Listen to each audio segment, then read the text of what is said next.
2023년 4월 11일 화요일입니다.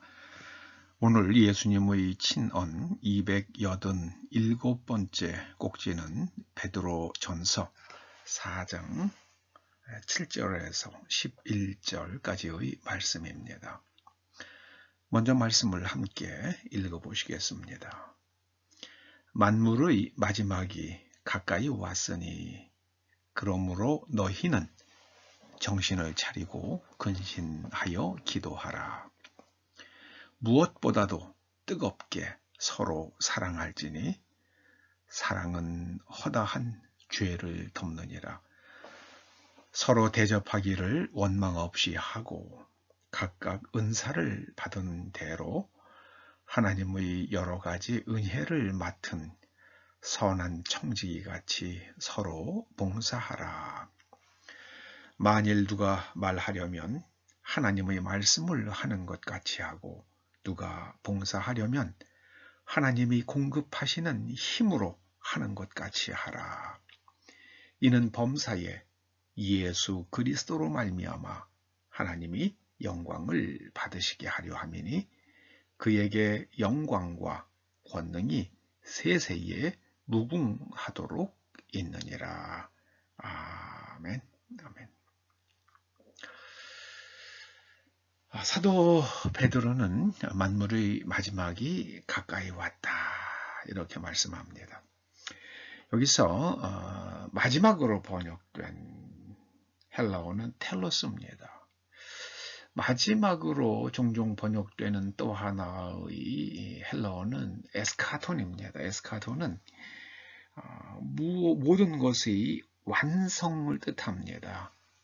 그러니까 하나님의 위대하시고 원대한 섭리가 완성되는 것이 바로 종말입니다. 모든 것이 다 파괴되고 다 죽고 그런 종말은 그런 뜻이 아닙니다. 종말은 하나님의 위대한 섭리가 계획이 완성되는 그런 때 그런 환경을 말합니다. 근데 여기서 이 텔로스는 궁극적 목적을 뜻합니다. 궁극적 목적. 그러니까 모든 것의 궁극적 목적이 이루어질 때가 가까이 왔다. 여러분, 만약에 우리가 대전을 목적지로 해서 갔다. 대전이 목적지라고 그러면은 대전에 도착한 다음에 더 이상 가지 않잖아요. 그러니까 만물이 지향하는 궁극적 목적이 다 완성이 되어 간다. 가까이 왔다. 그러므로 너희는 기도하라 그러시는데요. 기도하는데 반드시 해야 할 것이 두 가지다 말씀하십니다. 정신을 차려라. 정신을 차려라. 정신 차린다는 것은요. 얼음처럼 투명한 상태로 있는 겁니다. 이 정신 차리는 거에 반대말이 술 취한 거예요. 술 취하면은 뭐 분명하게 생각하기가 어렵잖아요. 또 걸음걸이조차도 비틀비틀하고요. 이 정신을 차리라는 말씀은요. 얼음처럼 투명한 의식 상태를 가지고 그리고 근신하라 그렇게 말씀하시는데요. 이 두 가지 기도 자세, 근신한다는 것은요. 초식동물이 이제 풀을 뜯어 먹으면서 주변에 자기를 노리는 육식동물이 있는지 계속 살피잖아요. 그런 걸 말합니다. 영어에서는 vigilant, 아주 민감하게 깨어있는 거죠. 그냥 정신이 늘큰하게 있는 게 아니라 이게 바로 그게 바로 근신하는 겁니다. 아주 예민하게 잘 살피면서 그래서 우리가 무엇을 위해서 또 왜 기도하는지 그걸 잘 살피라고 말씀합니다. 기도는 하나님께 아뢰는 것이잖아요. 그러므로 아무 말이나 막 할 수가 없죠. 그래서 내가 그 기도를 왜 하는지 자기 자신을 잘 살피면서 아주 세심한 마음으로 깨어있는 마음으로 기도하라고 그러십니다. 그리고 서로 사랑하는데 어떻게 사랑할 것인가? 뜨겁게라고 그러는데 이 뜨겁게라고 번역된 그 헬라어의 그 의미는요. 지속적으로, 적극적으로 이 두 가지 의미가 한꺼번에 같이 들어가 있어요. 지속적으로 그리고 적극적으로. 그렇게 하면은 죄를 덮는다 그러는데 이거는요. 다른 사람이 잘못한 것을 갖다가 뭐 괜찮아 그런 거라기보다는요. 서로 지속적으로 적극적으로 사랑할 때 이 잘못된 마음의 태도가 고쳐진다는 말씀입니다. 너희가 지속적으로 그리고 적극적으로 서로 사랑할 때에 너희의 비뚤어진 마음, 하나님에 대하여 가지고 있는 잘못된 마음의 태도가 고쳐지고 또 사람에 대하여 가지고 있는 잘못된 마음의 태도도 고쳐진다 말씀하십니다. 가인이 하나님께 제사를 드리고 자신의 제물이 받아들여지지 않았다고 생각하면서 그 분풀이를 아벨에게 하죠. 여러분 한번 잘 생각해 보자고요. 하나님께서 나의 제물을 받지 않으셨다. 그러면은 그리고 아벨의 제물을 받으셨다. 그러면 가인이 해야 될 게 뭐겠습니까? 나는 무엇을 잘못했나? 무엇을 잘못했나? 그러면 제일 먼저 하나님께 여쭤봐야 되고요. 또 아벨에게 가서 너는 하나님께 어떠한 마음으로 제물을 드렸기에 하나님께서 너의 제물을 기뻐 받으셨고 네가 보기에는 내가 뭐를 하나님 앞에서 잘못했는 것처럼 보이느냐. 그리고 아벨로부터 배우려고 해야죠. 근데 이 잘못된 마음의 태도로 인해서 아벨을 들로 유인해서 돌로 쳐서 죽이잖아요. 서로 사랑할 때 이게 고쳐진다는 말씀입니다. 그래서 이 허다한 죄를 덮는다는 말씀은요. 우리가 꾸준히 적극적으로 서로 사랑할 때에 우리의 비뚤어진 마음들, 하나님을 향하여 잘못된 마음, 사람에게 대하여 가지고 있는 잘못된 마음들이 고쳐진다. 그렇게 말씀하십니다. 저는 우리나라 좌파 사람들 보면은요, 정말 마음들이 삐뚤어져 있어요. 그 말하는 거 보면은요, 그 말할 때의 눈빛과 입 모양과 그 말의 내용들을 보면 너무 삐뚤어져 있어요. 정말 성장하면서 사랑을 받지 못한 사람들, 인정받지 못한 사람들 같은 저 그런 거를 굉장히 많이 봤습니다. 그리고요, 서로 존중해 주기를, 대접하기를 원망 없이 하라고 말씀하십니다. 야, 나는 너한테 이만큼 했는데 넌 왜 그러냐? 제가 예전에 들은 것 중에서는요, 어떤 사람이 이제 결혼식이 끝나고 나서 딱 사람들이 축의금 낸 걸 갖다가 딱 이렇게 하더니 호텔에서 결혼식을 했어요, 이분이. 그런데 호텔 식사들이 좀 비싸잖아요. 근데 오래전 얘기예요. 한 뭐 10년도 훨씬 넘는 것 같아요. 그때 부부가 와서 축하해주고 10만 원 축의금 내고 그리고 두 분이서 또 식사를 하고 돌아갔단 말이에요. 근데 이 신랑 아버지가 전화를 해가지고요. 야, 친구한테 전화한 거야. 그래가지고 야, 거기 호텔 식사가 얼만데 너 둘이 와가지고 밥 먹고 어떻게 10만 원만 내고 가냐 이러고 얘기를 했다고 그러더라고요. 근데 그 얘기를 그 부인이 듣고 하도 어이가 없어서 얘기를 하더라고요. 그 원망하는 거죠.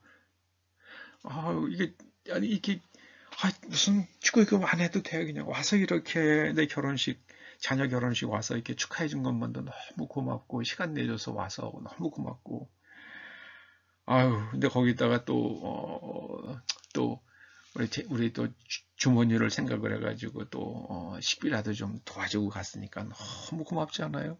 근데 그걸 원망하게 되면은요, 그런 전화를 받은 그 친구분은 그 마음이 얼마나 상하겠습니까? 그 다음부터 인간에 대해서 환멸을 느끼고 결혼식장에 가서도요, 이게 뭐 정말 축하하고 기뻐하는 마음이 하나도 없게 되잖아요. 그리고 하나님께서 우리에게 각 사람에게 재주를 주시죠. 재능을 주십니다. 그 재능을 받은 대로 하나님께서 나에게 베풀어 주신 그 은혜, 나에게 좋은 것을 베풀어 주셨는데 그 좋은 것들을 받아서 잘 관리하는 사람과 같이 서로 봉사하라. 이 봉사하라고 번역된 이 말을 저보고 의역하라 그러면은요, 서로 죽게 하듯 하라. 그렇게 번역하고 싶어요. 그래서 하나님께 예배한다는 것도 서비스죠. 예배도요. 그리고 다른 사람을 섬기는 것도 서비스입니다. 영어로는 같아요. 이게 봉사라고 바로 그 단어입니다. 서로 죽게 하듯 하라. 그 누구에게 말을 하려고 그러면은요, 하나님의 말씀을 하는 것 같이 하라. 이게 하나님의 말씀을 만약에 전한다 그러면은 신중하고 또 품위 있게 그렇게 해야 되잖아요. 그 사람에게 이야기할 때 그렇게 하라고 말씀하십니다. 그리고 서로 섬기려고 그러면은 하나님께서 주신 거예요. 이런 걸 이거 잘하는 사람이 저는 손흥민 선수인 것 같아요. 다 동료들이 도와줘서 그렇게 할 수 있었다. 이번에도 뭐 100골을 넣고 나서 그랬더라고요. 자기는 거기서 처음에 슛을 할 생각이 없이 그냥 어디 좋은 자리 있으면 패스해 주려고 막 그러는데 뒤에 있는 동료가 슛 하라고요. 그냥 슛 하라고 그냥 소리를 버럭버럭 질렀대요. 그 바람에 그냥 그 소리에 천둥같이 소리를 지르는 바람에 그냥 자기가 힘을 얻어가지고 공을 찼는데 그게 그렇게 처음에 공 날아갈 때는 그 골 포스트에 맞는 줄 알았대. 그런데 그게 정말 잘 감겨가지고 더 끝에 가서 방향이 틀어지면서 구석으로 들어갔다고 그렇게 스스로 얘기를 하더라고요. 그러면서 만약에 뒤에서 같은 동료가 슛하라고 소리치지 않았으면 자기는 아마 슛 안 했을지도 모른다. 그렇게 얘기를 하더라고요. 이게 바로요. 그 모든 자기의 100골의 그런 영광, 그 자랑스러움을 팀 동료들과 함께 나누는 거죠. 이게 바로 하나님이 공급하시는 힘으로 하는 것 같이 그런 마음의 태도죠. 그런 마음의 태도입니다. 이는 모든 것에, 모든 일에서 예수 그리스도로 말미암아 하나님이 영광을 받으시게 하려 함이라. 어떻게 사람들이 저렇게 아름답게 살아갈 수가 있지? 저렇게 훌륭한 인격자가 될 수 있지? 저거는 사람이 한 일이 아니야. 저 사람이 저렇게 변할 수 있었다면 그건 하나님만 할 수 있는 일인데 그런 일이 저 사람에게 일어났구만. 그렇게 되는 걸 말씀합니다. 예수 그리스도 안에서 예수 그리스도를 통해서 하나님만 하실 수 있는 일들이 우리의 삶의 모든 영역에 일어나게 하라. 그런 말씀입니다. 하나님께서는 하나님만 하실 수 있는 일들을 끝까지 행하십니다. 그리고 하나님께서 이 세상을 통치하십니다. 여기 지금 권능으로 번역된 말은요, 두나미스가 아니에요. 이거는 크라토스인데 이거는요, 하나님의 통치하는 파워를 말씀합니다. 초자연적인 그런 힘이 아니라 다스리시는 힘을 얘기합니다. 마지막 시대에도 남자를 여자라고 여자를 남자라고 하는 이 기괴한 시대에도 하나님께서 이 세상을 통치하신다는 것을 믿기에 우리는 정신을 차리고 깨어서 기도하면서 끊임없이 지속적으로 적극적으로 서로 사랑하고 또 하나님께서 주신 은혜를 맡은 선한 청지기같이 서로 죽게 하듯 하면서 그렇게 살면 이것이 바로 주님께서 사도 베드로를 통해서 우리에게 말씀하시는 마지막 시대를 살아가는 삶의 자세다. 이렇게 말씀드릴 수 있겠습니다. 기도하시죠. 주님 감사합니다. 2000여 년 전 주님을 직접 배웠던 사도 베드로께서 우리에게 남겨준 귀한 교훈입니다. 마지막 시대에 우리가 어떻게 살 것인지에 대해 말씀해 주셨사오니 정말 깨어서 내가 하나님께 무엇을 아뢰는지 우리의 입술을 잘 살피며 그렇게 아뢰고 우리의 내면이 고쳐져서 우리가 서로 죽게 하듯 서로를 섬기는 행복한 우리의 남은 생이 되게 하여 주시옵소서. 예수님의 이름으로 기도드립니다. 아멘.